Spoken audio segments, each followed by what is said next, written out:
Shalom Ouvracha, mes chers amis, nous sommes dans notre étude sur l'Orach Chaim HaKadosh. L'Orach Chaim HaKadosh dans la parashat Miketz nous pose une question extraordinaire. D'où est-ce qu'elle vient l'obscurité dans ce monde-là? Combien de tragédies il y a? D'où est-ce qu'elle vient cette obscurité? D'où est-ce qu'ils ont nos attentats, nos personnes qui font des attentats, cette force-là de pouvoir faire du mal? Ça, c'est la question qu'il pose.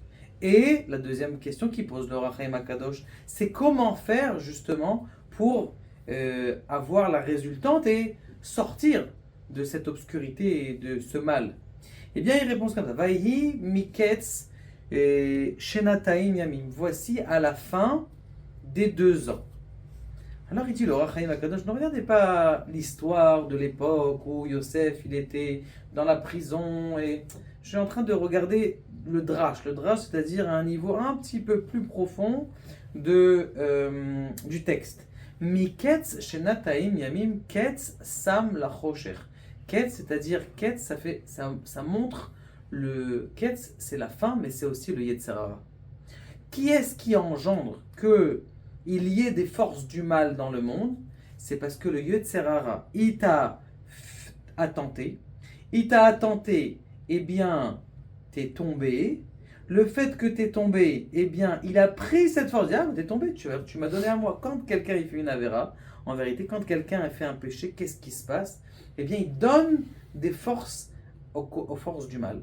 Et donc, du coup, comme il a donné des forces aux forces du mal, celui qui est en face de toi et qui a envie de te tuer déjà depuis avant, parce qu'il y a du mal aussi dans le monde, eh bien, il a les forces de te faire du mal. Maintenant, c'est pas forcément spécialement lui, parce que c'est marqué que dans des moments de kourou, le tzaddik et le racha, c'est-à-dire le mécréant et la bonne personne, ils peuvent périr, chas v'shalom, l'un avec l'autre. Pourquoi? Parce que c'est un moment de kourou dans le monde et on ne fait pas de distinction des fois. Ça aussi, il faut l'élucider, pourquoi est-ce que ça veut dire. Mais en tout cas, d'où est-ce que le mal a de la force? C'est tout simplement parce que nous, on a fauté et on lui a donné de la force, donc du coup, il a du kérosène. Et entre guillemets, c'est ça ce qui se passe en ce moment. Le Hamas en train de demander donnez-moi de l'électricité, j'ai envie, donnez-moi encore du kérosène, j'ai besoin d'envoyer des bombes. C'est quoi cette aberration? Le Rav Mordechai Eliaou, il a dit des milliers de fois, il a dit mais coupez-leur, ça fait des années que vous aurez dû leur couper l'électricité. C'est pas maintenant qu'on doit couper l'électricité. Et tu leur donnes encore du kérosène, comme ça ils t'envoient encore des bombes. Elle est où la chorma? Elle est où la sagesse? Autre chose, il dit, comment on va faire pour sortir de ça? Et là, il dit, Vayomer ine shamati ki yeshever Mitzrayim Yaakov, il dit à ses enfants, dans quelques psukim plus tard, il dit, j'ai entendu qu'en Égypte, il y a de la nourriture. Donc, descendez en Égypte, allez sortir de la nourriture. Ça veut dire quoi? Aller chercher de la nourriture en Égypte. Eh bien, il faut apprendre à préparer dans ce monde-là pour le monde à venir. Chaque juif, eh bien, il fait attention qu'il ait une partie de son capital qui va pour la retraite. Ça veut dire qu'il sait qu'il est tranquille, que lorsqu'il aura 70 ans, il ira à la retraite, eh bien, au moins, il sera payé d'un col. Chacun, il a son capital. Il y en a qui est prêt, il est salarié et il donne ça à la banque et il va lui garder comme ça, l'État français, il va lui donner sa retraite. Il y en a d'autres qui disent, non, moi, je donne pas, je préfère m'acheter une maison et avec la location de la maison, chacun, il a ce calcul. Mais chacun, il a un calcul de dire que Be'ezrat Hashem, il va avoir une retraite parce qu'il sait qu'il y aura un jour où il aura du mal à travailler. Nous aussi, exactement la même chose, mes chers amis.